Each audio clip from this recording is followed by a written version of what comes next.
Well, now that we've had our break, delighted to welcome Irmgard Hein to talk on Ezbet Helmi and the Eastern Mediterranean, new details and interpretations toward chronology. Yeah, good afternoon after the coffee break. Hopefully everybody is awake. And thank you very much for the invitation to speak here about Ezbet Helmi.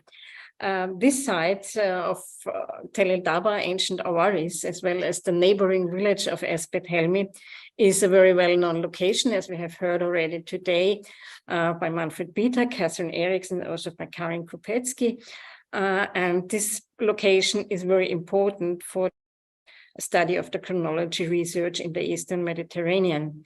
The former CM 2000 program, which was under the direction of Manfred Bieter, has already initiated a lot of research and produced also results in this respect.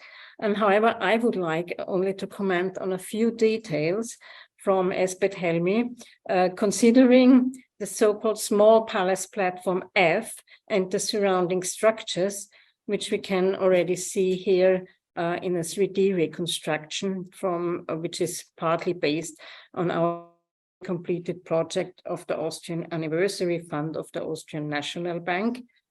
And this platform F can be seen here to the right. So this is the platform F.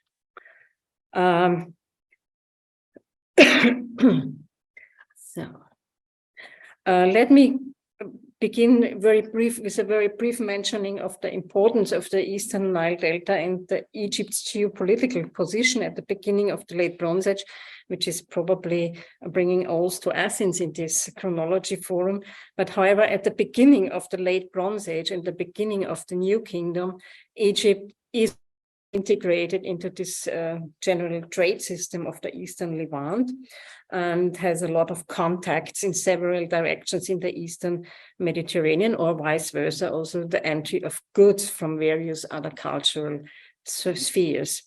Egypt itself began a policy of expansion. This has not to be forgotten.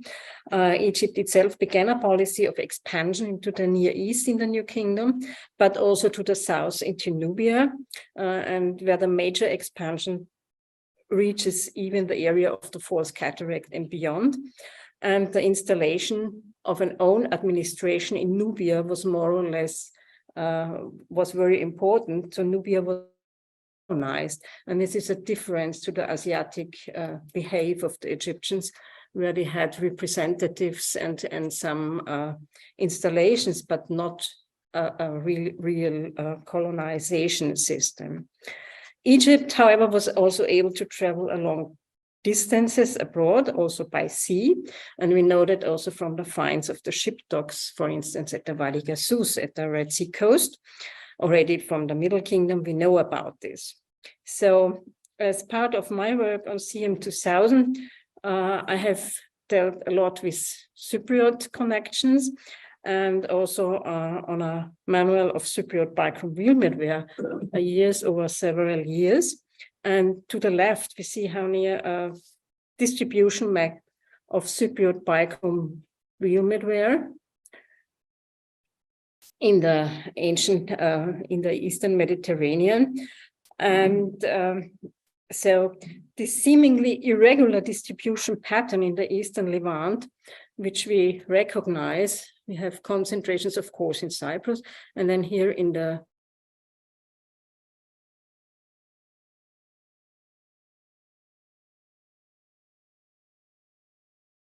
distribution situation, one should keep that in mind. The concentration of bichrome sites in the southern Canaanite region is rather due to the intensity of archaeological research in this area, in the different regions.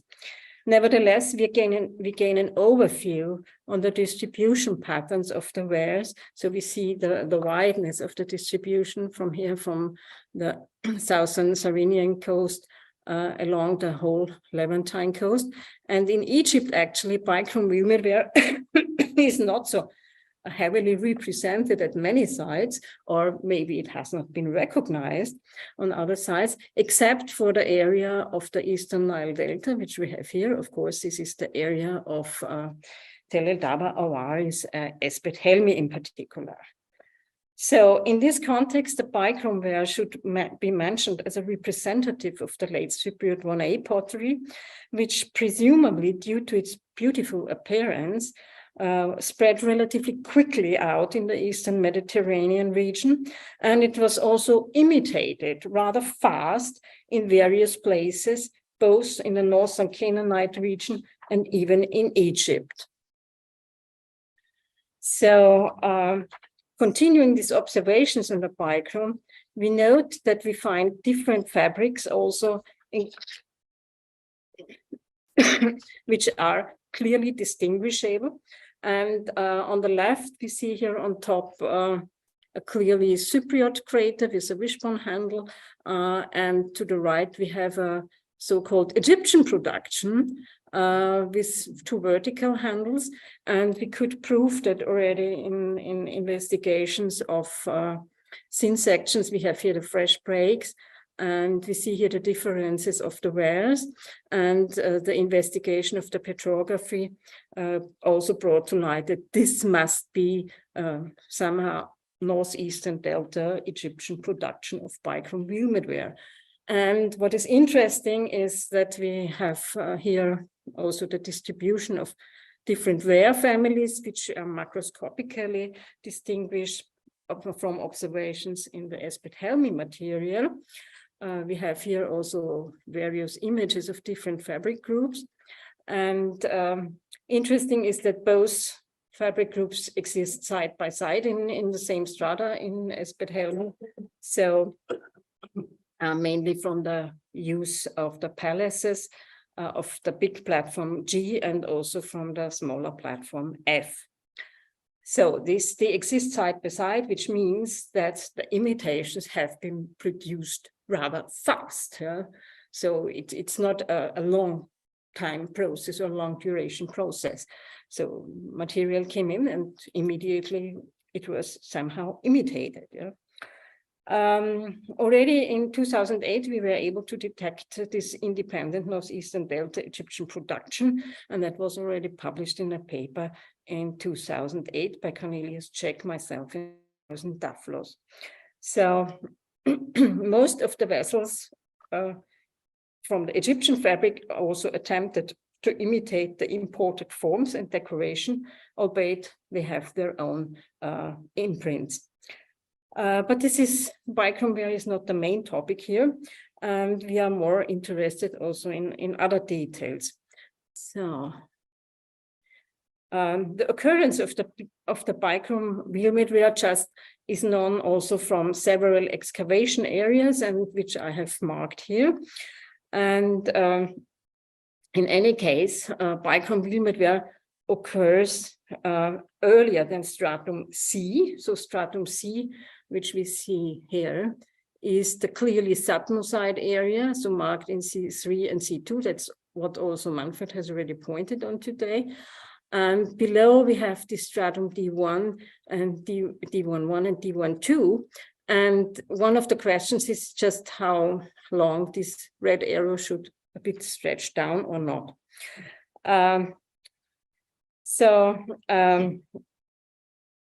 So stratum D1, however, is the designation for the strata of the very early 18th dynasty. It is not anymore the Hyksos period. So stratum D1 plays a really major role. The bichrome ware in the stratigraphic appearance can be seen here from the excavation areas H1+4, H5, and A5. And so they are surrounding the small platform F, and A5 is another area to the east of the tell. So the earliest occurrence in Ezbet Helmi is already in the garden layer of the site. And there was in area H5 was a total of 34 fragments of, so the garden layer is here. This is this lowest level in H1+4. And in area H5, we have a total of about 20 as the earliest appearance of bichrome ware. And that is an ashy layer, which we see here, an ashy layer which lies under the magazine or storage buildings from the stratum C3-C2, which are clearly parallel to the existence of the palace platform inner orientation. The pottery of the settlement remains from this area below point to a date into the stratum D1. So here we have this graph in better magnification. So we have here this thin ashy layer, and marked in red are all the pottery collections which belong to stratum D1. The green ones are the clear stratum D2 context. And so we see that this ashy layer is right at the top level of the stratum.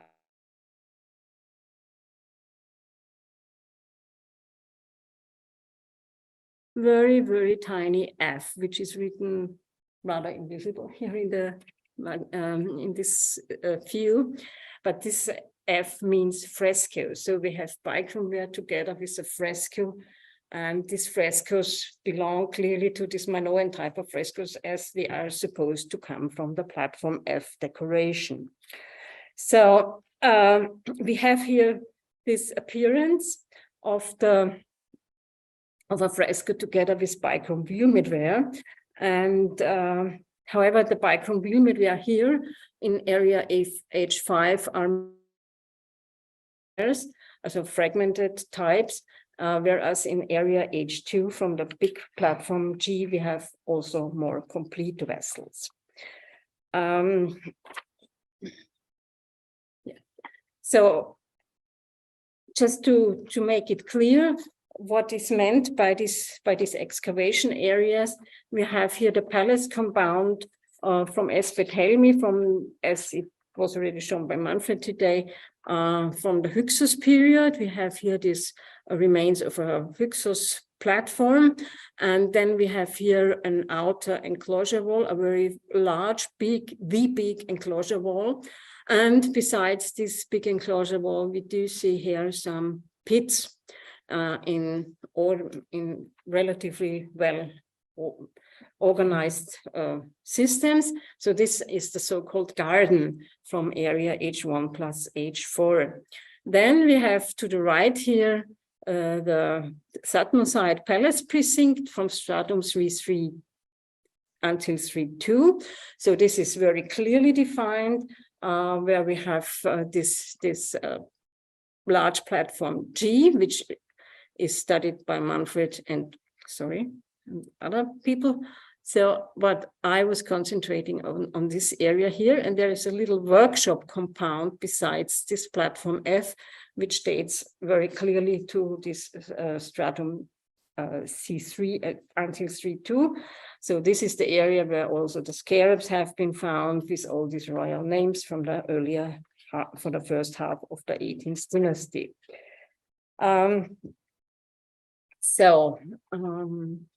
Continuing here, we have also had a work hypothesis for this for our project on the reconstruction of this platform F and surroundings. So we have here again the Hyksos levels, then here this stratum. Still, the garden is considered to be stratum D2, and we have here then the initial phase of stratum D1. So this was the work hypothesis at the beginning, and we have here the Teleldaba stratigraphy, where the frescoes are marked for stratum small d, which means stratum C3 here. So which would mean early 18th dynasty anyway. So how do we deal with the garden? We have here a more detailed drawing of the garden. Then we see here the platform F, which cuts this big enclosure wall. The big enclosure wall was always considered to be the earliest phase in the area. And however, we should have a more close look at the garden and the relation of the garden and its relationship to the enclosure wall and the relationship of the garden to the big platform. So First, within the garden levels, we find inside the tree pits already flower pots. So which means that flower pots following the, however, the proclamation flower pot kingdom, we have to say the garden should be new kingdom. And we see here different types of flower pots, and we do have also parallels for flower pots from other sites which are dated very well from Nubia, for instance, in the study of Rostislav Holter from the Scandinavian Joint Expedition, or in the studies by Bruce Byer-Williams from the Oriental Institute Nubian Expedition, Chicago. So flower pots are not really the point of discussion to be in the Hyksos period, or maybe the flower pots have been a Hyksos invention, but this is very, very doubtful actually. So we also find these flower pots usually in Egyptian fabrics. So let us say flower pot is, however, new kingdom. We have also other types of bowls with these triangular rims, and we have also flat-based cups as they appear still in the Hyksos period. And we have also very flat-based bowls, which speak usually more already for a New Kingdom date. And therefore we could say that the gardens point tentatively more for a stratum D1 date to the early New Kingdom. So what also has to be said is that the pottery inside the tree pits was better preserved. So where we have the flower pots, for instance, whereas the pottery from the floor levels between these pits is very fragmented. So it is pottery which contains a lot of stratum D2 pottery still, also from the Hyksos period, but these are only fragments, very often worn fragments. So that means that these levels could be somehow moved around in order to level the grounds, maybe for another installation, in order to have a horizontal level. So next one. Here we see a nice picture, a possible visualization of the garden. So here we have all the flowers in these so-called street pits or bush pits or however, but this is to enjoy the eye and to keep you awake. However, what we have here also is an indication of the big wall. So at least from the structure of the big wall, so this is the outer enclosure wall, which is a bit in a distance to the platform F, whereas the platform F cuts the enclosure wall. And yeah, one of the questions is what happened to the big wall? So question mark remains open. Yeah, let us have a look in the profile. If we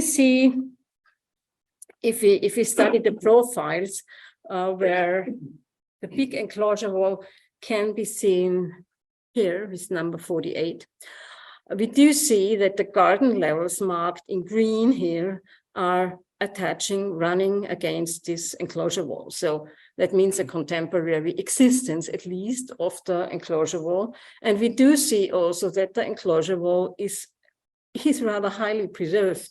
So we have to elevate a bit the enclosure wall in regard to the garden. Yeah, so we have also this garden levels here, very well detected, and there are also other profiles where we see the garden even better.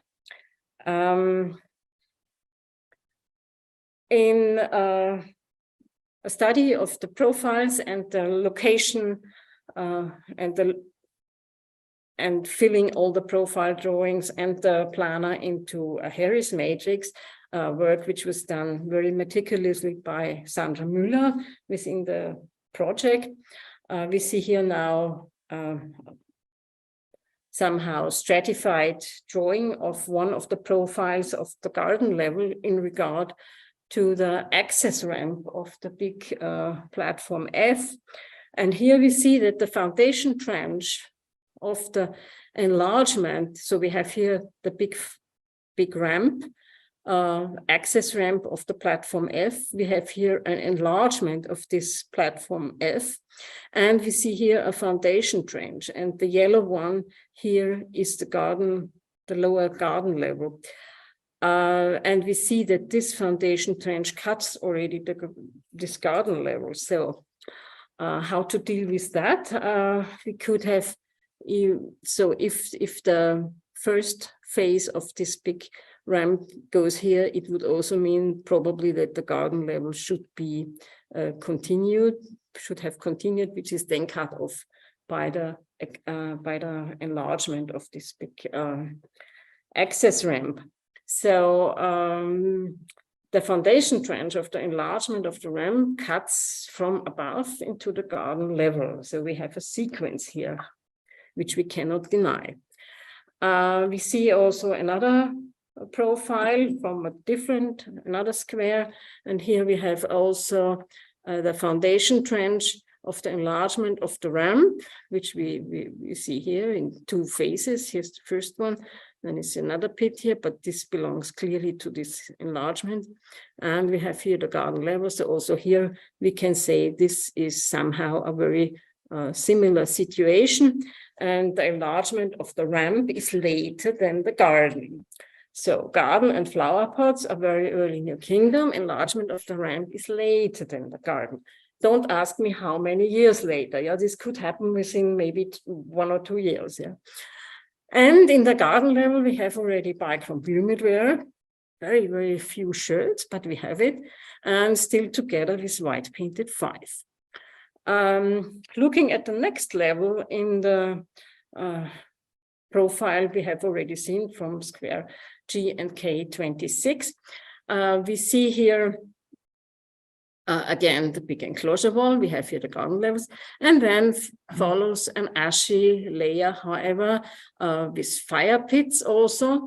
And belonging to these fire pits are also 2 ovens or kilns, which are very important, which play also a specific role. And then we have here in yellow also a limestone chip level, and these ovens cut through these limestone chip levels.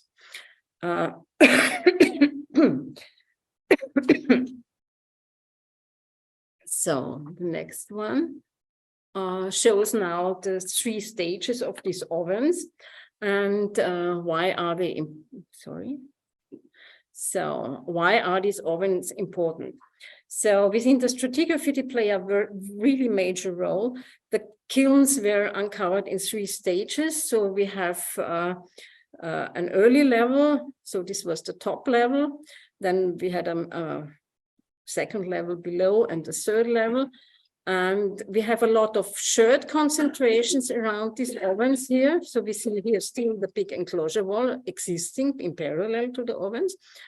And we do have in the first level, right below the surface, so this was really tricky to excavate, we had already frescoes. So this is the frescoes, and here we have the ovens. And there was also a small forewall, which we see here. And if we go back, this is this forewall, yeah, and this is the oven level. So if we see now the detail of the ovens, we have here the limestone chip level, and this oven cuts through to this limestone chip level. A very, very, very thin floor level here up on the top can be seen, which is sealing the chip levels. And beside the ovens, then we had already, of course, ashy layers. And all these levels are falling down a bit towards the east, where the house structures of the workshop compound is located on top then. So the limestone chip level is earlier than this workshop compound, but later than the garden. And the concentration of the limestone chips comes from a destruction of limestone blocks, which are very rarely found in the delta. So what has the people done with these limestone blocks? They have probably smashed it and scattered and maybe fired in the kilns, maybe for preparing lime plaster or something else. We don't know. Yeah. So here, sorry, it was the wrong direction. Yeah. So what happens now with the pottery from around this these ovens? We have here also a graph from our project. So we see here that's also inside the ovens, pottery was then stuffed into the interior. However, outside we had already fragments of squat jars with black paint, a type of pottery as it appears, or as it is well known also from New Kingdom levels. Then we have a slender bottle, also a very typical type of Egyptian, Upper Egyptian clay with Upper Egyptian Nile clay, very, very typically from Jabal el-Naga or from many other sites. We still have some dipper juglets, and we do have also this, sorry, this is, yeah, so we have here one of these vases, very slim, long, elongated bag-shaped vases, which could be already from a very sandy Nile clay. So all indications which speak for a very early New Kingdom phase, actually for stratum D1. Also here in this illustration, we see one of these very large bowls with these triangular rims, as it appears also very well for early New Kingdom. We have a Mal D, a neck of a Mal D amphora. Mal D is also a typical New Kingdom shape, which becomes a long sequence towards the end of 18th dynasty. We still have Sears, the big water jars in Mal F, a local, probably local delta fabrication. And we have here an import, Canaanite imported amphora, for instance. So these are only few types. Also here from the floor level, red burnished bowls with angular shaped rims. Also here a very edgy angular rim at this bowl. We do have a flower pot. We have here again two further sears in smaller scale. We see a Cypriot white painted 5, still Cypriot white painted 5, and we have here Egyptian type of a jug, also with black painting, crossline style, probably also something which somehow goes already into the direction of the early 18th dynasty. And we can continue this with ordinary bowls. Also here we have sharp-edged rims, we have triangular rims, and we still have here a could be a late Hyksos period cup. And we do have here also a type of a squat jar in very thin-walled version. This rim is missing, unfortunately. But we have, however, many indications that we are dealing here already with early New Kingdom. And another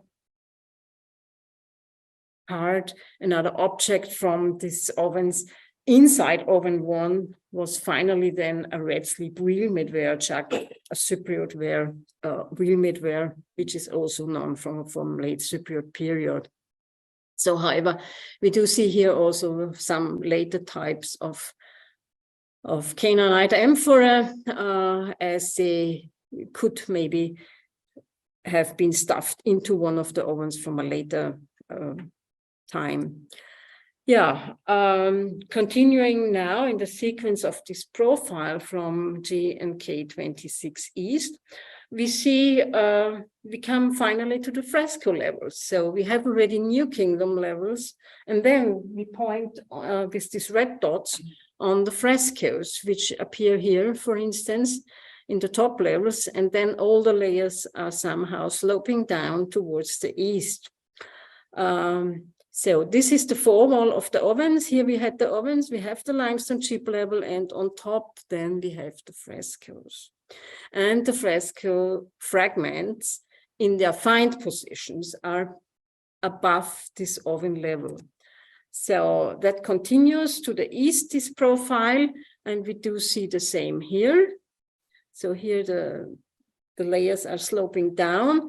And then we have here a blue wall, and this blue wall with number 18 in this drawing belongs to the workshop compound. So this goes over the fine positions of the frescoes, is above the garden without any doubt, and with the garden we are already in the early New Kingdom.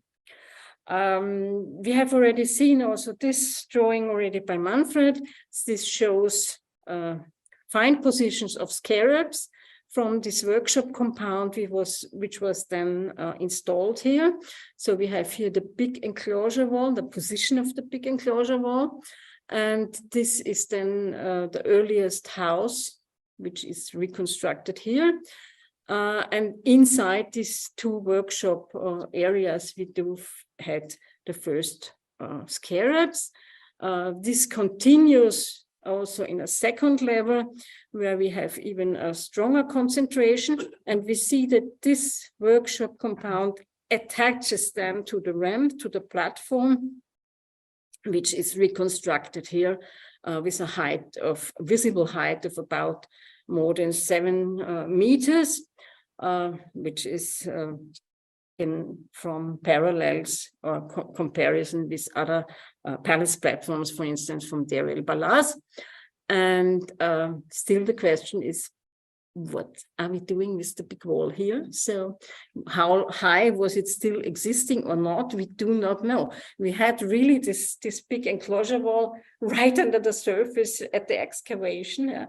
So it must have existed at least to some point, maybe used as a sort of access ramp for the platform, also from this side.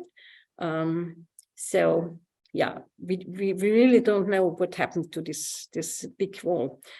The workshop area, however, from these houses which we have just seen, are clearly Sutmoside period. We have the scarabs, no problem. Manfred has mentioned that already today. And we do find also very nicely 18th dynasty pottery. We have the black rim bowls. We have also this squat jars with this cross-line pattern on the shoulders, which are very typical. And we have the scarabs from Akhmose to Amenhotep II. So we have no problems with this dating. Finally, no problems.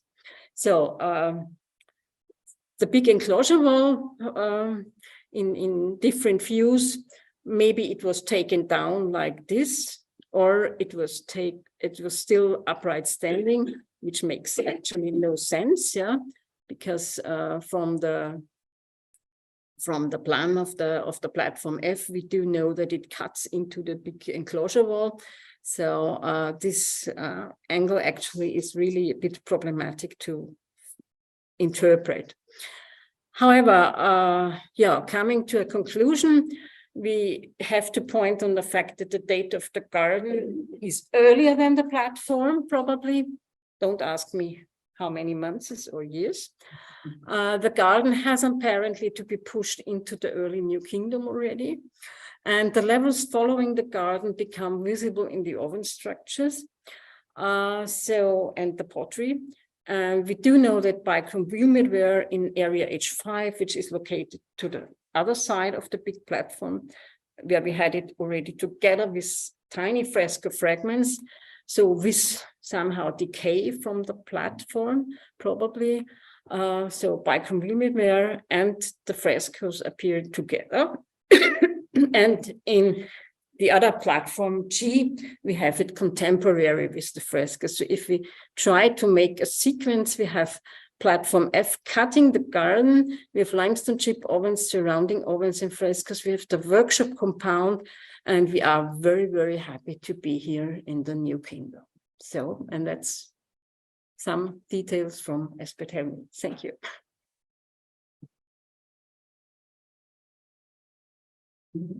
Thank you very much. That was a very interesting talk. I often wonder why we don't find very clear gardens in Cretan prehistory.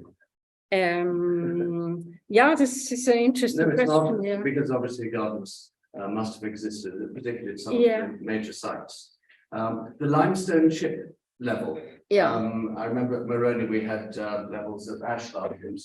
Does it represent a destruction of the site, purposeful destruction? Well, of the site in if some we way? would know that, so we've in these limestone chips, well, of course, limestone was very often reused in the delta, was carried around from one side to the other.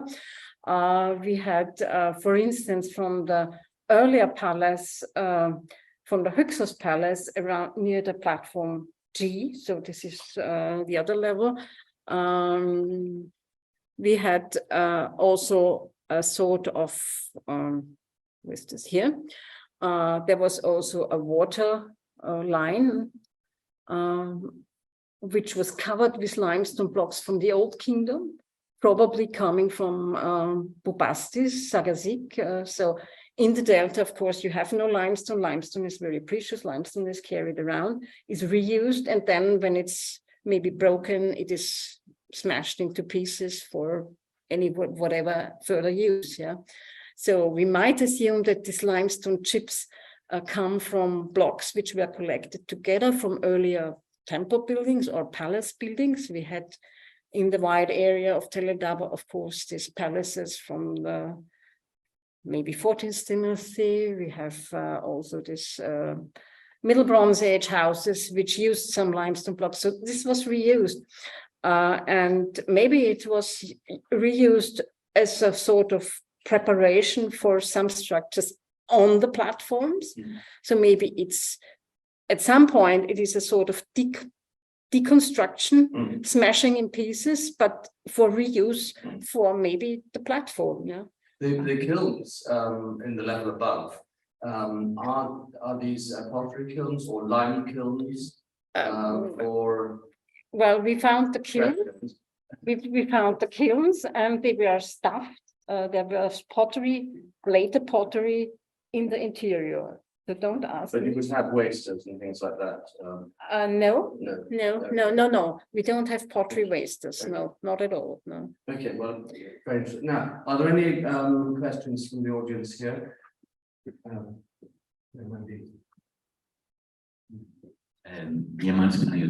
you very much for this very clear presentation. The stratigraphic situation or relation between the frescoes and the workshop is very straightforward. The workshop provides, from a stratigraphic point of view, a very clear terminus antectem for the frescoes. Yes. Now, if the workshops contain scarabs from Ahmose to Amenophis II, yes, how do you decide when the workshops were built? Well, the pottery from the area is very clearly defined by this black rim appearance, and this black rim pottery comes in Upper Egypt, in older Tutmoside areas, in all Tutmoside levels, in every tomb whatsoever. So we have no problem actually to put this in a good Thutmose, I would say Thutmose I context. It could begin already under Amenhotep I. So might be Amenhotep I has 24 years, Thutmose I has 12, Thutmose II has 12, and then we have the long reign of Thutmose III, including Hatshepsut. So, but we have no evidence for Hatshepsut in the Delta, and that's especially for Louis. So we have no evidence for Hatshepsut in the Delta, but we have Thutmose III. Yeah. Now, Manfred Bitak has raised his hand. Of course. Could you go ahead, Manfred? Well, I have difficulties in make myself appearance, but you can hear me.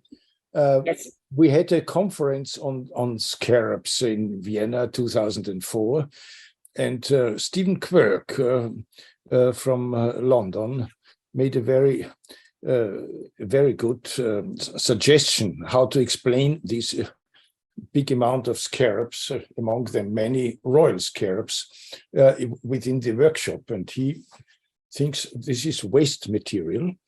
They were deprived of their golden rings. They were mounted originally on golden rings, and the workshops were in need of gold, of precious metals. So the scarabs were stripped of their rings, and this means if this is really a waste stratum, then everything dates at least to the last dated scarab of Amenhotep II, and the workshops abut to the ramp wall, which was heavily weathered already at the time when these workshops were abutted against the ramp. So the workshop seemed to belong to the later part of the